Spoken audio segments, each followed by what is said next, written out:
Buen día, compañeros, licenciado, a todos los que me miran, bienvenidos otra vez a mis videos.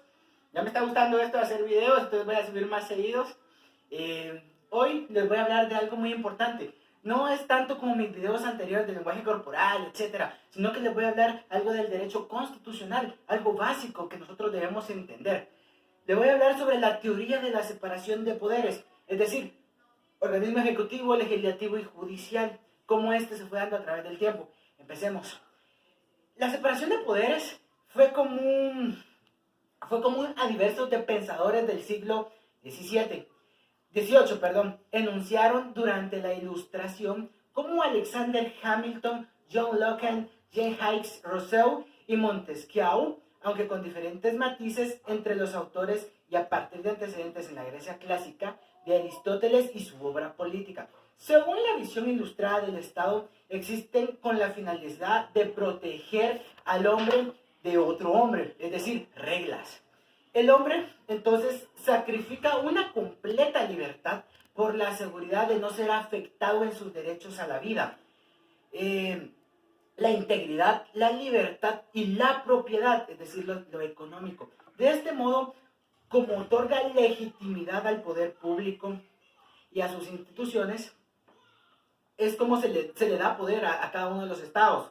Sin embargo, en ocasiones el hombre se encuentra protegido contra otros hombres, mas no contra él propio, o sea, el mismo estado, el cual podría oprimirlo impunemente mediante las facultades correctivas que le ha otorgado la propia colectividad. Es decir, él se rige en las leyes que se han creado conjuntamente. Él no está libre, por crearlas no está libre de ellas, sino que también se acopla a ellas y puede ser castigada por la misma. Al momento de su formulación clásica, las funciones del Estado consideradas como necesarias para la protección del cuidado eran fundamentalmente las de las leyes del poder legislativo, la del poder en estas prácticas leyes de forma general, poder ejecutivo y más particularmente con la finalidad de resolver conflictos y administración de aparatos del gobierno, está el poder judicial, funciones que durante el antiguo régimen eran monopolizadas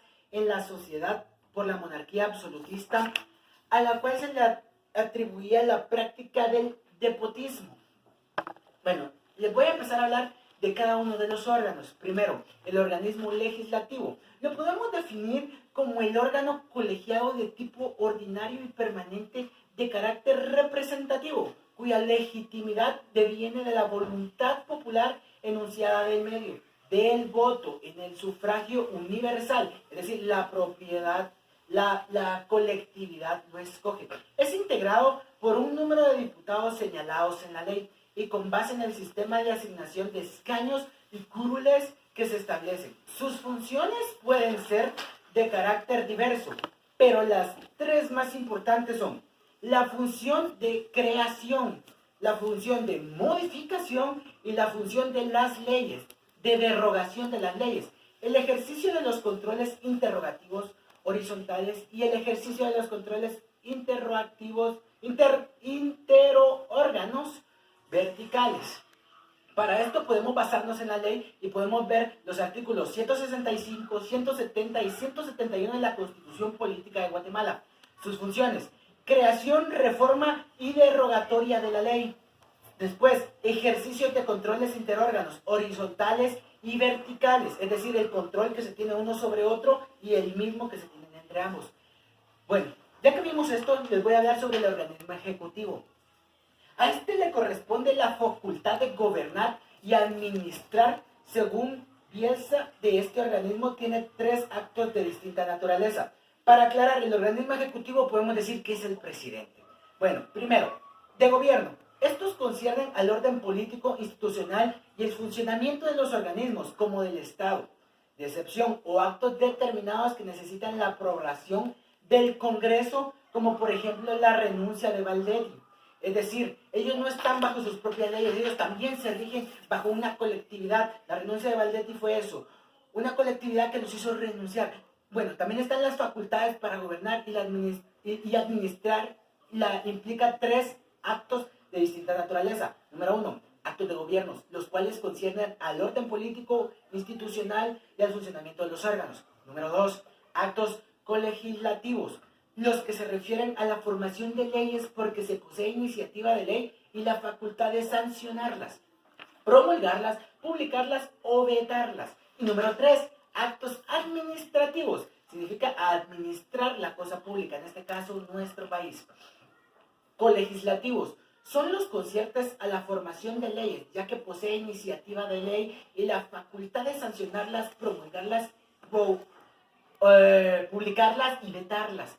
Los administrativos son los actos más propios de la índole de este organismo, pues se trata de administrar. A este organismo le podemos definir como aquel que forma parte de la tríada clásica de poderes y complementa las funciones legislativas y judiciales, teniendo a cargo hacer cumplir las leyes y ejercicios del gobierno del Estado. Dicho poder concibe, ejecuta políticas generales de acuerdo a las leyes y tienen que ser aplicadas, representada nacional en sus relaciones diplomáticas, sostiene las Fuerzas Armadas y controla mediante el veto a la sanción de legislación, es decir, no aceptar algo. El titular de dicho poder es el presidente de la República. Esto lo podemos ver en el artículo 182 y 183 de la Constitución Política. Bueno, hablando de estos dos organismos nos falta uno, el organismo judicial. Bielsa, en este caso, manifiesta que desde que existe la norma jurídica, ella debe ser cumplida u obedecida. La llamada obligatoriedad de la norma es uno de los caracteres esenciales de esta, tomando en cuenta que es general. Mediante esta actividad o función se determina, se declara y se restablece el derecho en el concreto organismo. Es el encargado de la aplicación de las leyes, de declarar los casos controvertidos que se someten a su conocimiento. Esto lo podemos ver en el artículo 202 y 203 y 214 de la Constitución Política. Controles. Bueno, para mí fue un placer explicarles cómo se dividen los poderes y qué es lo que hace cada uno de ellos. Le doy las gracias por su atención y recuerden, si están en sus casas, protéjanse por la situación actual. Gracias.